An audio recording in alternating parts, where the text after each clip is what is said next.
तो एपिसोड 3 में जिस जेंटलमैन ने चोर को पकड़ लिया था, उस चोर को पुलिस ले गई और सभी उसे इस काम के लिए चीयर कर रहे थे।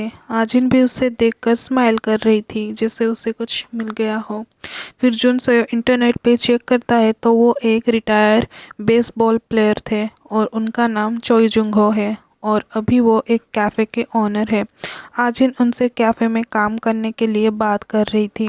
फिर आजिन उस कैफ़े में काम करती है और जुनसेओ भी उस कैफ़े के पास एक कोचिंग सेंटर में काम करता है। आजिन के बहुत प्रिटी होने की वजह से वो बहुत फेमस होने लगी। उसकी वजह से कैफ़े हमेशा भरा हुआ रहता है। उसकी पिक्चर्स ऑल ओवर इंटरनेट पे वायरल हो गई थी। फिर वो एंटरटेनमेंट कंपनी की सीईओ आजिन की पिक्चर्स देखकर फिर से उसे अप्रोच करने के बारे में सोचती है। फिर उस कैफ़े का दूसरा स्टाफ यूसिक आजिन से कहता है, अगर तुम चाहो तो तुम्हारी सारी पिक्चर्स इंटरनेट से हटा सकते हैं। तो आजिन मना कर देती है, कहती है इससे कैफ़े की पॉपुलैरिटी गेन होगी।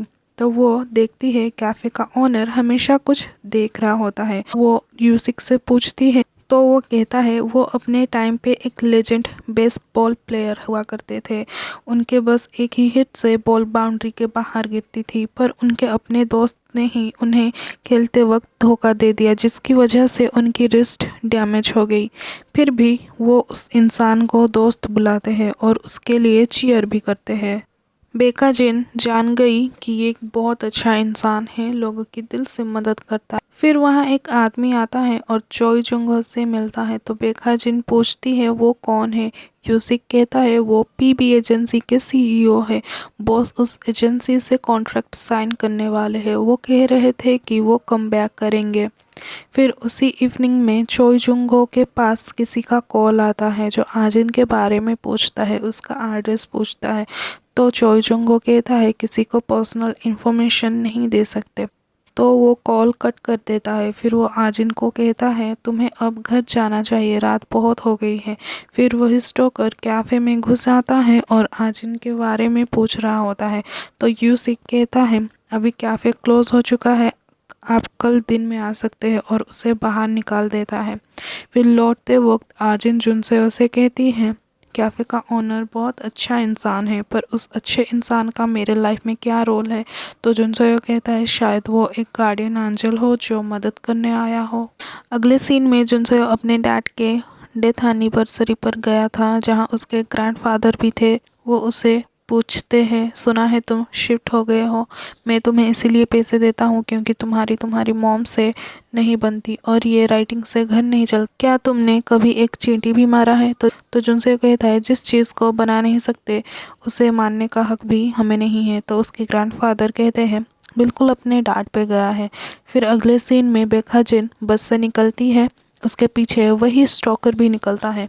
वो उसका पीछा करता है। फिर जुनसे कॉल करते हुए उसी जगह आ जाता है तो बेखा जिन का फ़ोन और बैग ज़मीन पे गिरा हुआ देखता है और आगे देखता है आजिन उस स्टॉकर को पत्थर से मार रही होती है। फिर जुनसेओ जब जाता है बेखा जिन कहती है तुम इतने देर से कहाँ थे, तुम्हें आइडिया भी है मेरे साथ क्या हो सकता था। और उस स्टॉकर का बीनी निकाल कर जाने लगती है। तो जुनसेओ उसे पूछता है क्या तुम ठीक हो। तो आजिन पूछती है जुनसेओ तुम मेरे लिए किस हद तक जा सकते हो। तो जुनसेओ कहता है मर्डर को छोड़कर मैं तुम्हारे लिए किसी भी हद तक जा सकता हूँ। तो आजिन कहती है तुमसे मुझे ऐसे कोई उम्मीद भी नहीं है, अगर ऐसा होता तो मैं पहले मेरे डैड को ही मारने कहती और वहाँ से चली जाती है। फिर जुनसेओ स्टॉकर से कहता है अगर तुम आजिन के बारे में किसी को नहीं बताओगे तो मैं एम्बुलेंस बुलाऊंगा। तो वो स्टॉकर हाँ कहता है। फिर जुनसेओ एम्बुलेंस बुलाता है और वो पत्थर को पानी में फेंक देता है। फिर आजिन जब अपने घर जाती है उसके डैड वहीं पर थे और किसी से आजिन को बेचने की बात कर रहे थे। तभी आजिन उससे धक्का मारने ही वाली थी, तभी उसके डैड उसे पकड़ लेते हैं और आजिन को बहुत मारते हैं और वहाँ से चले जाते हैं। तभी वो जुनसेओ से मिलते हैं और कहते हैं उस लड़की से दूर रहो, उसके आसपास रहकर तुम खुद अपना टाइम वेस्ट कर रहे हो। फिर जुनसेओ आजिन के पास जाता है, उसके बॉडी पे वो मार के निशान देखता है। तो आजिन कहती है जुनसेओ क्या तुम मुझे मार सकते हो, मुझे दिखाना है कि मेरे स्टॉकर ने मुझे मारा है। तो जुनसेओ मना कर देता है। तो आजिन कहती है ठीक है मत मारो, अगर तुम नहीं चाहते तो मैं कहूँगी भी नहीं। ये कहकर उसके गले लग जाती है और उसे मैनिपुलेट करती है और कहती है तुम मेरे लिए बहुत ख़ास हो, इसीलिए मैं तुम्हें औरों की तरह ट्रीट नहीं करती। तो जुनसोयो कहता है तुम क्या चाहती हो, मैं तुम्हारे लिए क्या करूं? तो आजिन कहती है मेरी मदद करो। फिर नेक्स्ट डे आजिन कैफ़े में काम कर रही थी और उसके बॉस की नज़र उसके गर्दन पर लगी चोट पर पड़ी। तो वो उससे पूछते हैं कैसे लगी, तो वो कुछ नहीं बस ऐसे ही गिर गई थी बोलती है। फिर उसका बॉस कहता है तुम मुझे बता सकती हो, तुम और यूसिक मेरे लिए फैमिली जैसे हो और तुम मुझे किसी भी चीज़ के लिए यूज़ कर सकती हो। तो आजिन कहती है आप मेरे बॉस हैं, मैं आपको कैसे यूज़ कर सकती हूँ? तो वो कहते हैं हाँ तुम मुझे यूज़ कर सकती हो। फिर अगले सीन में आजिन के डैड एक जगह से पैसे लेकर उस जगह एक स्पाई कैम्प रखते हैं। फिर उसे एक आदमी ले जाता है, तभी जिनसे वो सब रिकॉर्ड कर रहा होता है। तभी वो किसी से बात करता है ये स्पाई कैम्प के बदले अगर मैं किसी लड़की का एमएमएस वीडियो बना कर दूँ तो कैसा रहेगा, बस कुछ स्लीपिंग पिल्स खिलाकर वीडियो बना सकते हैं। तभी वो जुनसेयो को देख लेता है और वहाँ से भागने लगता है। जुनसेयो पुलिस को रिपोर्ट करता है एक आदमी इलीगल स्पाई कैम्प सप्लाई कर रहा है और उससे पकड़ लेता है। दोनों में लड़ाई हो जाती है। जुनसेयो उसका गला दबाकर उसे बेहोश कर देता है और एक ब्रिक से उसे मारने वाला होता है पर नहीं मार पाता। तभी पुलिस आती है जिसको आजिन ने बुलाया था और पुलिस जुनसेयो और आजिन के डैड को ले जाती है। तो आजिन ने कंप्लेन की है जुनसेयो मुझे स्टॉक करता है और जब मेरे डैड उसे मना करने गए तब उसने मेरे डैड के ऊपर अटैक कर दिया। जुनसेयो कहता है ये आदमी आजिन को मारता है और बहुत सारे इलीगल काम करता है और इसका प्रूफ मेरे फ़ोन में है। तो पुलिस उससे प्रूफ मांगती है पर सारे प्रूफ पहले से ही डिलीट हो चुके थे। जब पुलिस उन दोनों को स्टेशन लेके आई तब फ़ोन उस जगह गिर गया था और आजिन ने सारे प्रूफ डिलीट करके पुलिस को फ़ोन दे दिया था। फिर आजिन और उसके डैड स्टेशन से निकलते हैं तो आजिन कहती है जल्द ही मुझे बहुत सारे पैसे मिलने वाले हैं, जब मैं कॉल करूँ तो आकर ले जाना। तो उसके डैड कहते हैं अगर ऐसा नहीं हुआ तो आजिन कहती है आप मुझे जितना चाहो मार सकते हो, मैं इंसिस्ट नहीं करूँगी। फिर उसके डैड चले जाते हैं। फिर आजिन पुलिस से जुनसेयो से मिलने के लिए रिक्वेस्ट करती है और जुनसेयो से कहती है तुम्हें हीरो बनने की ज़रूरत नहीं है, तुम उसे उस टाइम मार सकते थे जब वो बेहोश हो गया था पर तुम नहीं कर पाए। तुम्हारे सारे प्रूफ दिखाने से वो बस कुछ साल तक जेल में रहता, फिर बाहर निकलकर वही करता जो अब कर रहा है। तो तुम इन सब से दूर रहो, मैं खुद इसको हैंडल करूँगी, ये कहकर चली जाती है। अगले सीन में आजिन अपने फेस पर फेक चोटों के निशान बनाती है और उस पर बैंडेज लगाती है। फिर वो कैफ़े में काम करने जाती है। तभी यूसिक और बॉस आ जाते हैं और उसे पूछते हैं ये चोट तुम्हें कैसे लगी? तो वो कहती है कुछ नहीं बस गिर गई थी। तो वो दोनों काफ़ी कंसर्न हो जाते हैं और उसे बहुत इंसिस्ट करने के बाद वो कहती है कल रात उस स्टॉकर ने मेरा पीछा किया और मुझ पर अटैक किया। तो वो कहते हैं तो तुम्हें पुलिस में कंप्लेन कर देना चाहिए। तो आजिन कहती है अगर मैं कंप्लेन कर भी दूं तो अगर वो डिनाई कर देगा कि वो मुझे स्टॉक नहीं कर रहा था तो उसे पुलिस छोड़ देगी। ये सब सुनकर बॉस यूसिक से कहते हैं आज तुम कैफ़े बंद कर देना, मैं आजिन को उसके घर छोड़ने जाऊंगा। तो वो आजिन को उनके कार में उसके घर ड्रॉप करने जाते हैं। तो आजिन पूछती है क्या आपको कभी रिग्रेट नहीं हुआ है? तो उसके बॉस कहते हैं रिग्रेट मेरा स्टाइल नहीं है। तो आजिन कहती है आपके अपने दोस्त ने आपको बेट्रेल करके आपको टीम से निकाल दिया, फिर भी आप उसके लिए चीयर करते हैं और उसे अपना फ्रेंड कहते हैं। तो उसके बॉस कहते हैं मैं ऐसा ही हूँ। तो आजिन कहती है आपने कभी ऐसा नहीं सोचा कि सबकी फ़िक्र करते करते आप खुद को ही हर्ट हो सकते हैं?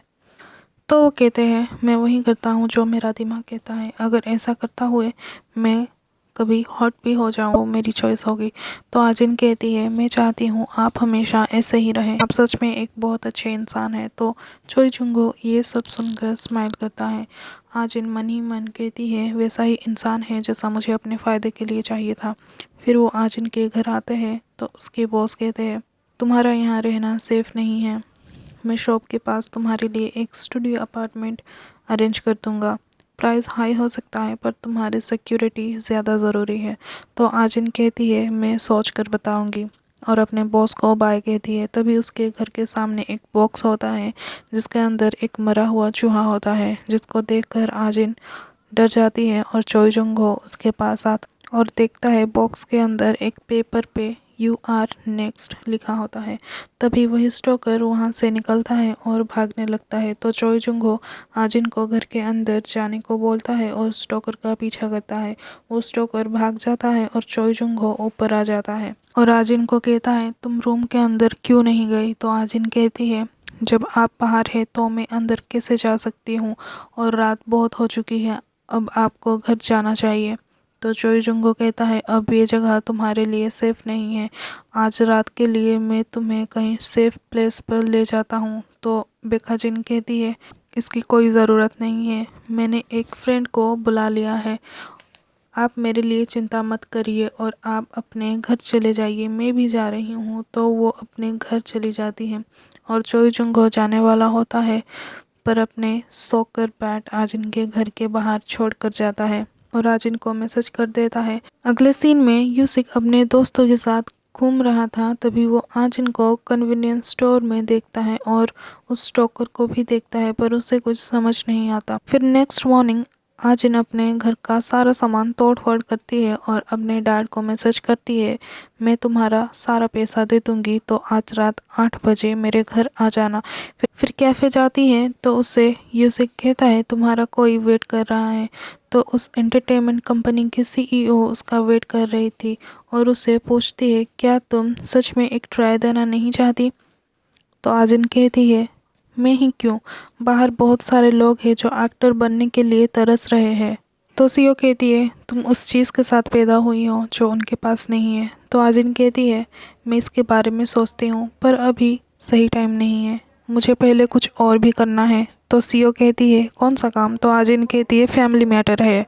तो सीईओ कहती है अगर कोई फैमिली में बीमार हो तो हम उनका टेक केयर कर सकते हैं। तो आजिन कहती है ये वो काम है जो मुझे ही करना होगा। तो सीईओ कहती है तुमने मना कर दिया है तो मैं भी कुछ नहीं कर सकती, पर अगर कभी मन बदले तो मेरे पास ही आना, और वहाँ से चली जाती है। फिर यूसिक और चोई जुंग हो उसे पूछते हैं तुमने उसे मना क्यों कर दिया, तुम बहुत फेमस और अमीर बन सकती थी। तो वो कहती है मुझे ऐसे ही रहना अच्छा लगता है। तो यूसिक कहता है जुनसेओ को कितना बुरा लगेगा कि उसकी गर्लफ्रेंड ने ये ऑफ़र डिनाई कर दिया। तो आजिन कहती है जुनसेओ मेरा बॉयफ्रेंड नहीं है, हम बस दोस्त थे। फिर वो अपने काम पे लग जाती है। तभी चोई जुंगो आता है और उसे कल रात के बारे में पूछता है। वो कहती है मुझे डर लगा तो मैं एक फ्रेंड के घर चली गई, पर जब सुबह घर आई तो सारा सामान टूटा हुआ था, शायद मुझे ना पाकर वो मेरे सामान को तोड़ कर चला गया। तो चोई जुंगो कहता है तुमने मुझे बोला क्यों नहीं। तो वो कहती है मैं आपको परेशान करना नहीं चाहती थी, और वैसे भी जुनसेओ कल आ रहा है। तो चोई जुंगो कहता है आज रात का क्या। तो चोई जुंगो कहता है आज रात तुम मेरे घर रह जाओ और मैं किसी रिलेटिव के घर रह जाऊंगा, पर उसके बाद तुम्हें शॉप के पास एक स्टूडियो अपार्टमेंट में रहना होगा, वो जगह सेफ नहीं है। तो आजिन मना करती है। तो चोई जुंगो कहता है बस आज रात के लिए तुम मेरे घर पे रह जाओ जब तक जुनसेओ नहीं आ जाता। तो आजिन ना चाहते हुए भी हाँ कहती है। तभी यूसिक कहता है मैंने कल उसी बिनी पहने स्टोकर को देखा, और वो आगे कुछ बोलने ही वाला था। तभी आजिन के चिल्लाने की आवाज़ आई और दोनों अंदर गए तो देखते हैं आजिन के हाथ में चोट लगी थी। तभी चोई जुंगो हॉस्टल लेने जाता है और आजिन यूसिक को कहती है आज तुम्हारी ग्रैंड मदर की मेमोरियल सर्विस है, तुम्हें जल्दी जाना चाहिए है। फिर चोई जुंगो आजिन को टैक्सी में बिठाकर टैक्सी वाले को अपने घर का एड्रेस बोलता है और कहता है इन्हें वहाँ छोड़ देना, और आजिन को कहता है मैं तुम्हें पासवर्ड मैसेज कर दूंगा, तुम अंदर चले जाना। तो आजिन ड्राइवर से कहती है गुतोकतोंग के बदले आप मुझे नोजोकतोंग ले चलिए, और चोई जुंगो को मैसेज करती है मैं अपने घर जा रही हूँ कुछ सामान लेने। तो चोई जुंगो कहता है क्या मैं वहाँ आ जाऊँ। तो आजिन कहती है 2 मिनट लगेंगे, बस मेरा आईडी कार्ड और वॉलेट लेकर आ जाऊँगी। तो चोई जुंगो कहता है ड्राइवर को बाहर रहने के लिए कह दो। फिर वो अपने घर जाती है जहाँ उसके डैड बैठे हुए थे। तो वो कहता है मैं यहाँ कब से तुम्हारा वेट कर रहा था, मुझे लगा तुम भाग गई होगी। तो आजिन कहती है मैं भी इस पल का कब से इंतज़ार कर रही थी। तो उसके डैड कहते हैं बातें बंद करो और मुझे पैसे दे दो। तो आजिन कहती है मैं आपको पैसे दे दूँगी, पर पहले आप ये बीनी पहन लो, और वो बीनी उसके डैड को पहना देती है और गले लग कर कहती है बचपन में मैं भी चाहती थी कि मैं एक नॉर्मल चाइल्ड की तरह अपने डैड के साथ रह सकूं। फिर उसके डैड पैसे मांगते हैं तो वो उसे एक बैग देती है जहाँ सिर्फ पेपर के टुकड़े होते हैं। तो आजिन कहती है, क्या तुम्हें लगता है मैं सच में तुम्हें सारे पैसे दे दूंगी और क्या अब तुम मुझे मारना चाहते हो? फिर उसके डैड उसे मारते हैं और वो नीचे गिर जाती है और उसका फ़ोन भी नीचे गिर जाता है जो उसने चोई जुंगो को पहले से ही कॉल कर दिया था। तो चोई जुंगो कॉल रिसीव करता है और आजिन के चीखने चिल्लाने की आवाज़ सुनता है। दूसरी तरफ जुनसोयो भी जेल से रिलीज़ हो गया था। चोई जुंगो फिर से आजिन को कॉल करता है तो कॉल नहीं लगता। इसको कॉल करता है और उसे नुजोकदोंग आने के लिए कहता है, पर उसे एग्जैक्ट एड्रेस नहीं पता होता तो वो इतना डिटेल नहीं बता पाता। इस तरफ आजिन को उसके डैड बहुत मारते हैं तो आजिन कहती है, मुझे बस 10 मिनट ज़िंदा रहना होगा। उसके डैड उसे मार के जा ही रहा था, तभी आजिन उसे कहती है मेरे पास पैसे हैं और उसकी आंखों में पेपर स्प्रे डाल देती है। उसके डैड उसे और भी ज़्यादा मारते हैं और जब उसे लगता है कि चोई जुंगो आने वाला है तो घर की लाइट को कट कर देती है। तभी चोई जुंगो आता है, उसे सोकर बेड को उठाता है और अंधेरे में बस उसे वो बिनी नज़र आता है तो उसे वो स्टॉकर समझकर मारने लगता है। आजिन का डैड चोई जुंगो पर सीजर से अटैक करता है, तभी चोई जुंगो शॉकर बैट से एक ही शॉट में उसका सर फोड़ देता है। और इसी के साथ एपिसोड 3 यहीं पे ख़त्म होता है।